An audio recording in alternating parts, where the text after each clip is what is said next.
Hello students, as we are doing the chapter gravitation, which is chapter number 8, and last time we discussed about the gravitational potential energy. ठीक है, so we have derived one formula of gravitational potential energy. ठीक है, देखो क्या हमने assume किया था कि suppose there is an object, ठीक है, of m1 mass, जो यहाँ पे क्या था, फिक्स पॉइंट पे था. ठीक है, अब एक दूसरा मास हमने ले लिया था, कितने मास का, m2 मास का. ठीक है, उसे हमें m2 मास के ऑब्जेक्ट को हमें ये सपोज ए पॉइंट पे, this one is point B, और इस m2 मास के ऑब्जेक्ट को हमें कितने पॉइंट बी से सी पॉइंट पर लेकर जाना है. ठीक है, तो ये m2 मास इनिशियली बी पॉइंट पे था, फिर बाद में किस पॉइंट पे चला गया, सी पॉइंट पे चला गया. सही है, तो जो हमने फॉर्मूला फाइंड आउट किया था ना, जो हमने फॉर्मूला फाइंड आउट किया था वो किसका फॉर्मूला था, इंक्रीज इन पोटेंशियल एनर्जी. कौन सी potential energy, gravitational potential energy. ठीक है, जो हमने फॉर्मूला फाइंड आउट किया था वो किसका फॉर्मूला था, increase in gravitational potential energy. जैसे कोई ऑब्जेक्ट है जिसको अर्थ से हम अपवर्ड डायरेक्शन में लेकर जा रहे हैं, ठीक है, अर्थ से थोड़ा हाइट पर लेकर जा रहे हैं, तो उसकी पोटेंशियल एनर्जी इंक्रीज करती है ना. हमने mgh फॉर्मूला किया था. ठीक है, तो पोटेंशियल एनर्जी इंक्रीज कर रही है. वैसे ही सपोज कोई ऑब्जेक्ट ये है, ठीक है, इससे बी पॉइंट पे m2 मास प्रेजेंट था, तो इसके पास पोटेंशियल एनर्जी होगी. क्यों, क्योंकि m1 is attracting b towards itself ना. इन दोनों के बीच में कौन सी फोर्स लग रही है इस टाइम पे, ग्रेविटेशनल फोर्स ऑफ अट्रैक्शन. ठीक है, तो जैसे ही बी पॉइंट पे ये प्रेजेंट है तो इसके पास ऑलरेडी पोटेंशियल एनर्जी थी. ठीक है, बट जैसे ही m2 मास का ऑब्जेक्ट m1 से दूर जाएगा, m2 वाला ऑब्जेक्ट दूर जाएगा, तो इसकी पोटेंशियल एनर्जी इंक्रीज कर जाएगी. ठीक है, तो हम कितना इंक्रीज हुआ उसका हमने फॉर्मूला फाइंड आउट किया था. ठीक है, कैसे कि पोटेंशियल एनर्जी कहाँ पे फाइंड आउट कर लो, फाइनल पोटेंशियल एनर्जी में से क्या माइनस कर दो, इनिशियल पोटेंशियल एनर्जी. ठीक है, तो फाइनल पोटेंशियल एनर्जी कौन सा पॉइंट है हमारा, सी.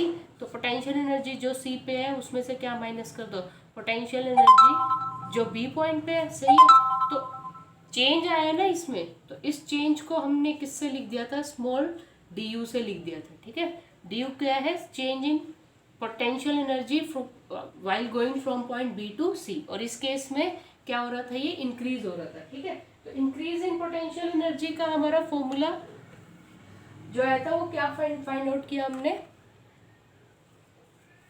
कैसे फाइंड आउट किया पता चल गया ना, final potential energy minus initial potential energy. ठीक है, u at final point minus u at initial point. ठीक है, तो कितना क्या फॉर्मूला आया था हमारे पास, gm1m2 1/r1 माइनस 1/r2. ठीक है, r1 कौन सा पॉइंट था हमारे पास, जो b पॉइंट है ना, b पॉइंट कितने डिस्टेंस पे था, a से b पॉइंट था r1 डिस्टेंस पे. सही है, और c पॉइंट a से कितने डिस्टेंस पे था, r2 पे. ठीक है, c पॉइंट कितने डिस्टेंस पे था, r2 पे, यानी r1 जो है वो इनिशियल पॉइंट था, r2 क्या है हमारा फाइनल पॉइंट. ठीक है, r2 क्या है हमारा फाइनल पॉइंट. सही है, उसके बाद देखो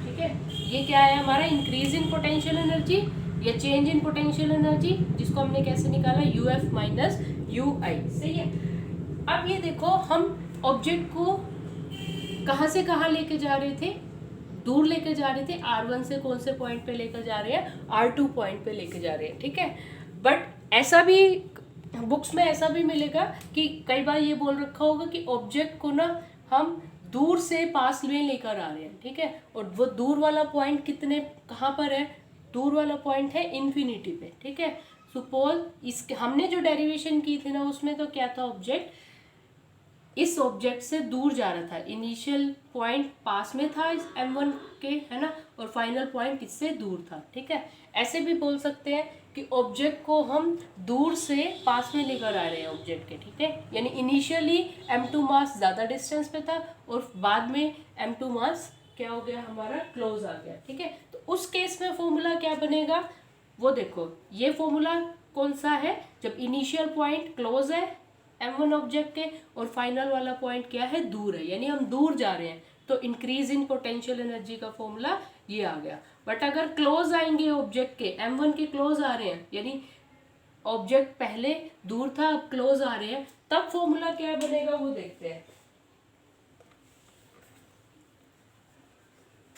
ठीक है, तो आपने जो फॉर्मूला कल किया था, लास्ट वीडियो में जो हमने फॉर्मूला किया था, उसी में ही थोड़ा सा हम चेंज कर देंगे कि potential at final point minus potential at initial point. तो कल वाली वीडियो दोबारा से देखना अगर कुछ मिस कर गए हो तो हमारे पास ये आ गई थी term Gm1 m2 divided by r square into में क्या आ गया, dr, है ना। फिर हमें r लेना था from initial to final point. ठीक है, अगर हमारा इनिशियल पॉइंट कहाँ पर है, इन्फिनिटी पे। ठीक है, इनिशियल पॉइंट कहाँ पर है हमारा, इन्फिनिटी पे। ठीक है, इनिशियल पॉइंट कहाँ है हमारा, इन्फिनिटी पे है। ठीक है, और हमें फाइनली किसी r डिस्टेंस पे ऑब्जेक्ट को लेकर आना है। मतलब हमें क्या करना है, सपोज ये कोई पॉइंट d है, ठीक है, तो m2 मास अब कहाँ पे प्रेजेंट है, इनिशियली ये रेस्ट पे ही है अगेन। ठीक है, जो m1 मास का ऑब्जेक्ट है ना वो तो रेस्ट पे ही है, सही है। अब जो m2 मास का ऑब्जेक्ट है वो इनिशियली कहाँ पर है, m1 मास से कितना दूर है, इन्फिनिटी पे है। ठीक है, कितना दूर है, इनफाइनाइट डिस्टेंस दूर है, सही है। अब हमें इन्फिनिटी से उठाकर m2 मास के ऑब्जेक्ट को सपोज किसी ई पॉइंट पे लेकर आना है, और वो ई पॉइंट m1 मास से सपोज r डिस्टेंस पे है। ठीक है, अब हम क्लोज वाला केस कर रहे हैं, उसी फॉर्मूला में चेंज हो जाएगा। इनिशियल पॉइंट कहाँ पर है, इन्फिनिटी, किसको लेकर आ रहे हैं, m2 को लेकर आ रहे हैं, और कहाँ पे लेकर आ रहे हैं, एट r डिस्टेंस पे लेकर आ रहे हैं। ठीक है, यानी m1 मास से r डिस्टेंस पे लेकर आ रहे हैं, तो इनिशियल पॉइंट क्या आ गया हमारा, इन्फिनिटी। ठीक है, और फाइनल पॉइंट क्या आ गया हमारा, r, सही है। तो इसको अगर हम इंटीग्रेट करेंगे ना तो क्या आएगा हमारे पास, करो इंटीग्रेशन, Gm1 m2 तो बाहर ही आ गया, बाकी तो कल वाला सेम ही है। ये r के ऊपर जाके क्या हो जाएगा, r⁻⁻²। ठीक है, इन्फिनिटी टू r। किसी को नहीं समझ आ रहा तो वीडियो देखनी पड़ेगी लास्ट वाली, फिर समझ आएगा ये पूरा अच्छे से। ठीक है, उसके बाद देखो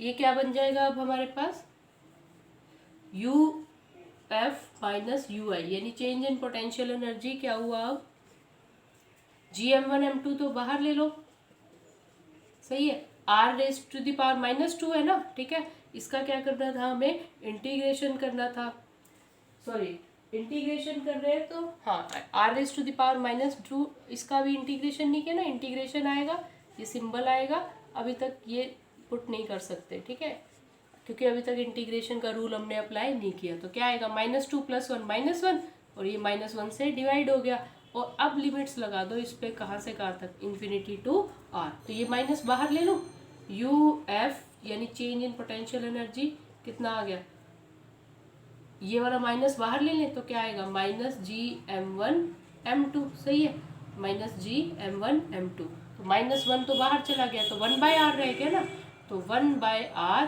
पे लिमिट्स क्या लग गई, इन्फिनिटी टू r, सही है।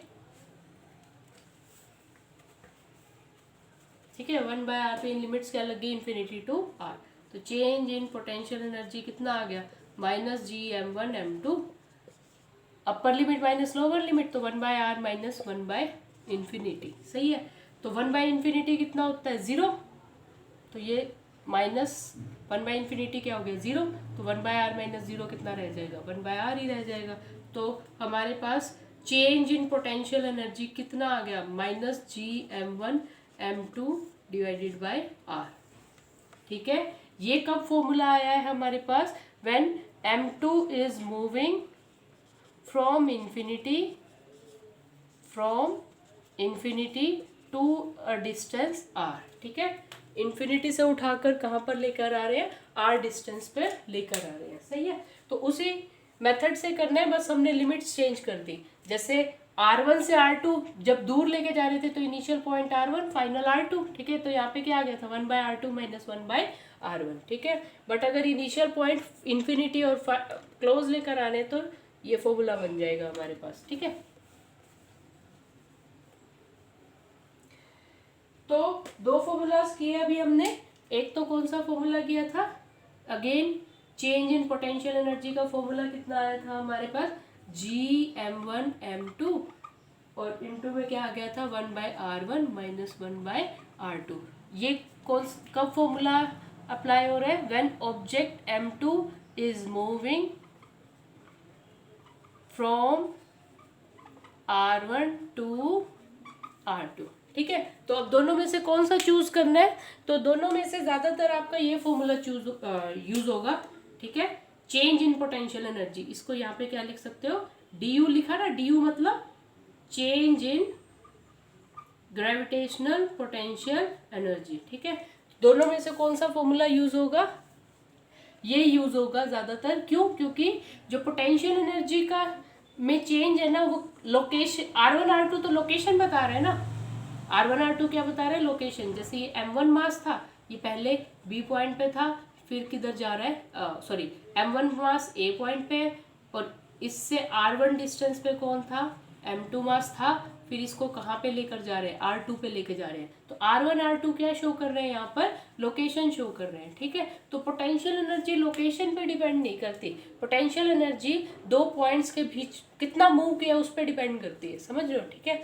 यानी अगर पोटेंशियल एनर्जी किस पे डिपेंड कर रही है, चेंज जो हमने किया है, पोजीशन में जो चेंज हुआ है, ठीक है। तो पोजीशन पे डिपेंड ना करके कितना डिस्टेंस में चेंज आया है उस पर डिपेंड करती है, ठीक है। जैसे हमारे पास पहले ये मार्कर सपोज ग्राउंड से इतने लेवल पे था, फिर ऊपर और चला गया, ठीक है। तो यहाँ से यहाँ तक कितना चेंज आया है उस पर ये डिपेंड कर रही है। या ग्राउंड पे था सपोज पहले ये मार्कर, फिर हम इतनी हाइट पे ले गए, ठीक है। तो ग्राउंड और इसके बीच में जितनी हाइट है, एच हाइट है ना, उस पर डिपेंड कर रही है ना पोटेंशियल एनर्जी। mgh फॉर्मूला होता है ग्रेविटेशनल पोटेंशियल एनर्जी का, है ना, किस पे डिपेंड कर रही है, mgh पे डिपेंड कर रही है। तो दोनों में से कौन सा फॉर्मूला यूज होगा ज्यादातर, ये यूज होगा। r क्या था हमारे पास, इनिशियल और फाइनल पॉइंट, r कौन सा डिस्टेंस है, इनिशियल और फाइनल के बीच में डिस्टेंस ना, इन्फिनिटी, और सॉरी r क्या है यहाँ पर, m1 से कितने डिस्टेंस पे हम M2 को लेकर आ रहे हैं, ठीक है। M1 से कितने डिस्टेंस पे M2 को लेकर आ रहा है, वो हमारा R था, ठीक है। यानी अब M1 और M2 सपोज ये पहले साथ में प्रेजेंट थे, एक ही पॉइंट पे थे, ठीक है। तो जैसे जैसे M2 अब दूर जाता जाएगा ना, M2 दूर जाता जाएगा, तो इसकी ग्रेविटेशनल पोटेंशियल एनर्जी इंक्रीज होती जा रही है, सही है। तो इन दोनों के बीच में जो डिस्टेंस है ना, इन दोनों के बीच का डिस्टेंस कितना है, R। इस पे change in gravitational potential energy depend करता है, लोकेशन पे डिपेंड नहीं करता है, सही है। तो ये फॉर्मूला ज़्यादा यूज हो हमारा न्यूमेरिकल्स वगैरह में नहीं होगा, ठीक है।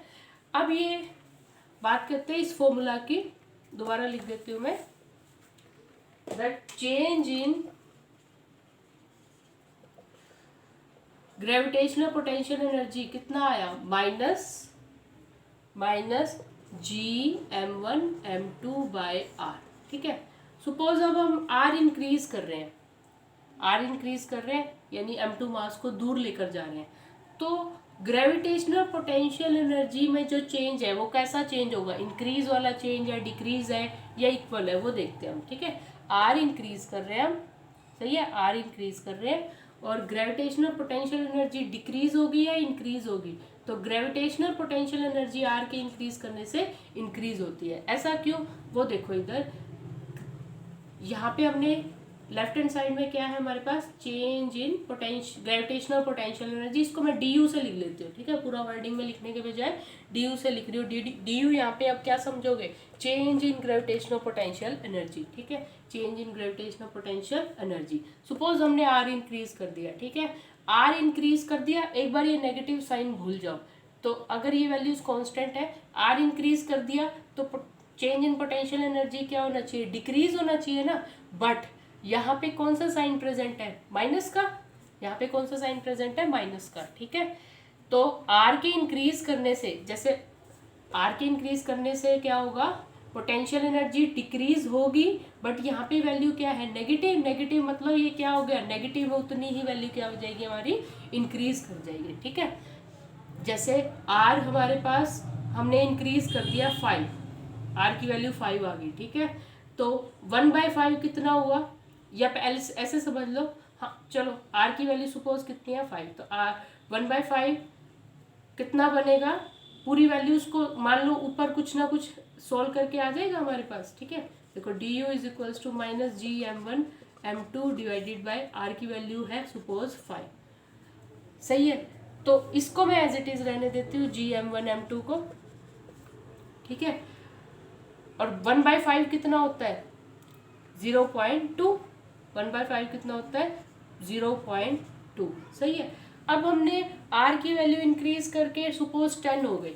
ठीक है, तो r कितना हो गया 10, तो du क्या बनेगा, ये वैल्यूज एज इट इज रहने दो एक बार, r की वैल्यू 10। ठीक है, तो ये कितना आया -0.1 Gm1m2। देखो जो पोटेंशियल एनर्जी चेंज है, अगर इन्फिनिटी से r के पास लेकर आ रहे हैं तो कैसा साइन आ रहा है, नेगेटिव का साइन आ रहा है। तो r तुमने इंक्रीज किया, पहले r 5 था, फिर r कितना हो गया 10 हो गया, r 5 था, r कितना हो गया 10 हो गया, तो ये तो दोनों में कांस्टेंट ही है।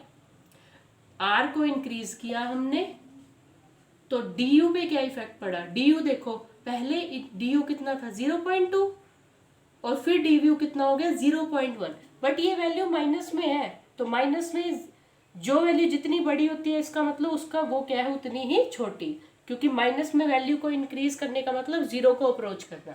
समझ आया ना, जैसे ये 0 है, यहाँ पे इस डायरेक्शन में माइनस वैल्यू -1 -2 -3 -4।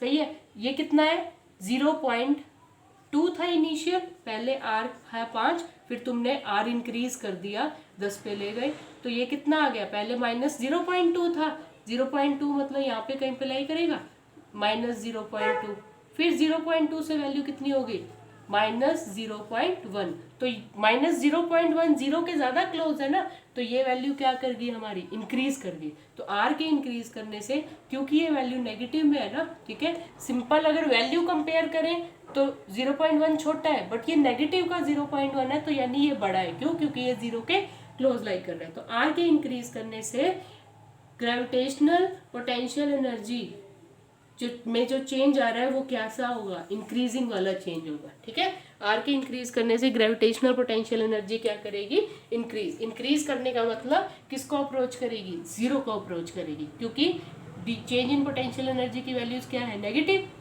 ठीक है, इंक्रीज करने का मतलब उतना ज़्यादा वो जीरो के क्लोज होती जाएगी। ये एग्जाम्पल से समझ आ गया होगा आपको कि आर की वैल्यू इंक्रीज की हमने, तो वैल्यू कितनी आई, पहले थी -0.2 फिर -0.1, तो कौन ज़्यादा क्लोज है, -0.1, यानी आर इंक्रीज करने से ग्रेविटेशनल पोटेंशियल एनर्जी हमारी इंक्रीज हो गई। सही है, ये फैक्ट याद रखना, आर के इंक्रीज करने से ग्रेविटेशनल पोटेंशियल एनर्जी हमारी इंक्रीज हो गई। ठीक है,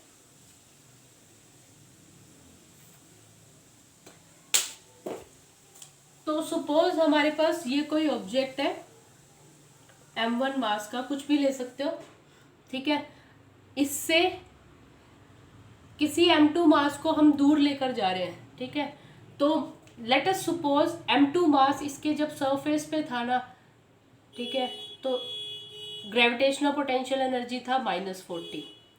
ठीक है, ये किसकी वैल्यू है, ग्रेविटेशनल पोटेंशियल एनर्जी की, जब ये इस पॉइंट पे था, कौन, m2 मास। ठीक है, m1 के सरफेस पे प्रेजेंट है। ठीक है, सपोज ये m1 मान लो हमने अर्थ ले लिया।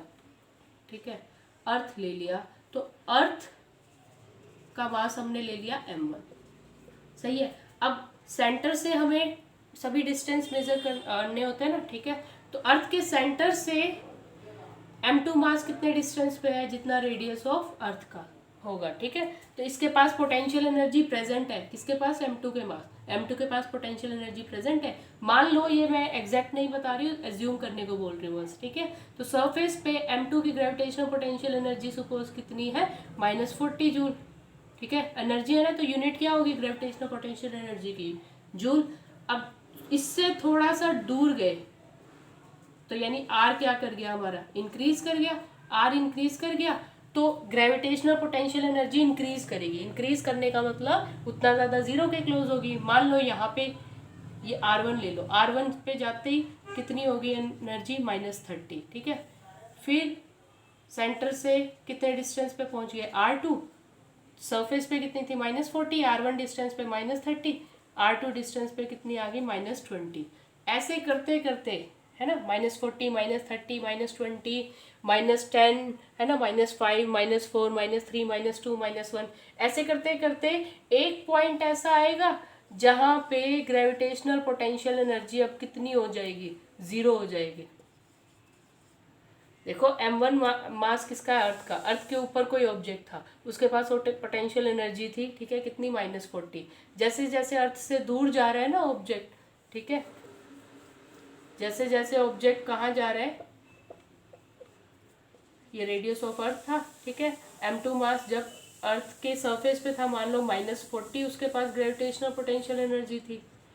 जैसे ही दूर पहुंचा तो -30 हो गई, और दूर पहुंचा तो -20 हो गई, और दूर पहुंचा तो -10 हो गई, सही है। तो एक पॉइंट ऐसा आएगा जहाँ पे किसकी एनर्जी है, ये m2 की एनर्जी है, ठीक है। m2 की energy at this distance from earth इतनी है, m2 की energy at this distance from earth इतनी है, सही है। ऐसे करते करते एक पॉइंट ऐसा आएगा जहाँ पे ग्रेविटेशनल पोटेंशियल एनर्जी जीरो हो जाएगी, ठीक है।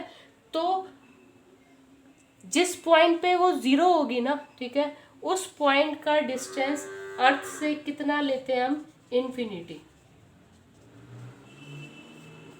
समझ रहे हो, ये कौन सा पॉइंट है जहाँ पे ग्रेविटेशनल पोटेंशियल एनर्जी क्या हो चुकी है, जीरो हो चुकी है, ठीक है। एक ऐसे देखो, ग्रेविटेशनल पोटेंशियल एनर्जी की वैल्यूज नेगेटिव में है, किसमें है, नेगेटिव में है, ठीक है। तो जैसे जैसे ऑब्जेक्ट, हमें पता है आर के इंक्रीज करने से ग्रेविटेशनल पोटेंशियल एनर्जी का जो चेंज है वो भी क्या होता जाएगा, इंक्रीज करता जाएगा। इंक्रीज करने का मतलब जीरो को अप्रोच करेगा। तो जब -40 सरफेस पे अर्थ के मान लो -40 जूल एनर्जी है, फिर और दूर गए तो -30, -20, ऐसे करते करते एक पॉइंट ऐसा आएगा जब ग्रेविटेशनल पोटेंशियल एनर्जी चेंज कितना आ जाएगा, जीरो आ जाएगा। तो वो पॉइंट का डिस्टेंस अर्थ से कितना दूर लेते हैं हम, एज्यूम कर लेते हैं इन्फिनिटी, ठीक है। तो यानी इन्फिनिटी पे जो ग्रेविटेशनल पोटेंशियल एनर्जी है किसकी, m2 मास की। यानी अगर ये ऑब्जेक्ट m1 है, इससे m2 मास कितने डिस्टेंस पे ले गए, इनफाइनाइट डिस्टेंस पे ले गए, सही है।